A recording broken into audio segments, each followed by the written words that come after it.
The story goes that if we take responsibility for our finances, save more, not go over the top with our spending, invest wisely and patiently, we'll achieve financial freedom and many other cherished outcomes. We can move out of this dilapidated apartment and into that house in the suburb that we have always wanted. We can repay our never-ending student loans. We can not have the credit cards always maxed out. We can stop worrying about money at the end of the month. Our future will be bright if only we can make better financial decisions. Our path to salvation goes via financial literacy. Or so we are told by large financial services companies like Charles Schwab and Robinhood, as well as multiple influencers, all over social media like YouTube. It's a bit of farce and we'll talk about it in this video. Hello and welcome to the channel. It doesn't work. Financial literacy is problematic because it just doesn't work. In fact, a 2014 meta-analysis of 169 papers and 201 studies found that interventions to improve financial literacy explain only 0.1% of the variance in financial behaviors studied. And that low-income students had even weaker correlations. More recently, a 2021 article by law professor Lauren Willis concluded that financial education does not demonstrably improve financial well-being. In other words, the problem with financial education is that it doesn't work. The key reason why financial literacy doesn't really work is because changing behavior is hard. Timothy Ogden, writing in the Washington Post, says that giving people information does not, by itself, change how they act is most firmly established in social science, whether the subject is the dangers of drug use, the value of getting vaccinated, or the calories in a restaurant's bacon cheeseburger. The same is true of finance. Conflict of interest. The other problem with financial literacy is of course conflict of interest. The personal finance industry is famously rife with it. When Robinhood, a company which earns money when retail investors trade options and cryptocurrency on its platform, says that the sooner you invest, the longer you give your money the chance to grow, it is problematic to say the least. The sooner I start buying out of money call options and Dogecoins on Robinhood's platform, the longer Robinhood has to earn money from my trades.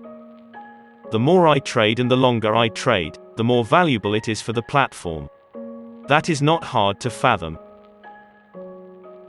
Financial literacy as content marketing. Yet another, and a bit more subtle form of conflict of interest crops up when financial services companies use financial literacy campaigns to promote their brand. When Charles Schwab promotes an education campaign under its branding and by its employees, then we should take a pause and think about it. The company recently launched MoneyWise America, which is an ambitious program, making free financial education available to every school and community in the United States. However, the content of this program is copyrighted, carries the company's branding, and is taught by the company's employees. And Charles Schwab is not the only one.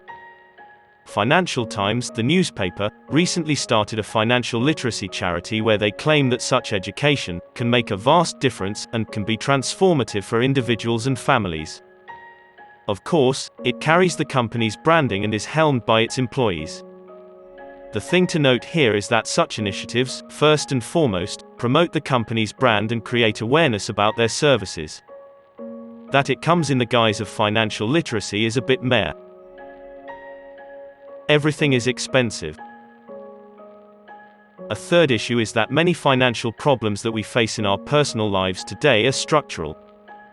That is, the costs have gone up a lot and income has not increased as much. Costs like healthcare, housing, education have risen substantially and salaries have not kept pace. No amount of financial literacy can help reverse that. In fact, financial literacy makes it worse because it leads us to believe that our financial wellness is only dependent on what we do, and not at all dependent on what is happening in the environment around us. The financial education taught by these companies, as Felix Salmon puts it, tends to reinforce a libertarian view of financial wellness, that poverty and debt are less a societal problem and more a consequence of bad individual financial decisions, which is problematic to say the least. Be skeptical. Finally, we must also be mindful of consuming financial education or advice from various social media, including YouTube, because financial literacy does not change behavior, and what is available and popular may be rife with conflict of interest that is not very obvious. How is this video any different from any other influencer video out there? Apart from the fact that this channel is yet to get much viewership, or any viewership at all, there is not much difference. The key takeaway is that being skeptical is a good idea when it comes to financial advice and financial literacy. So that's it for this video. If you enjoyed it, a like would be much appreciated, and do consider subscribing as it helps out the channel. Thank you, and I'll see you in the next one.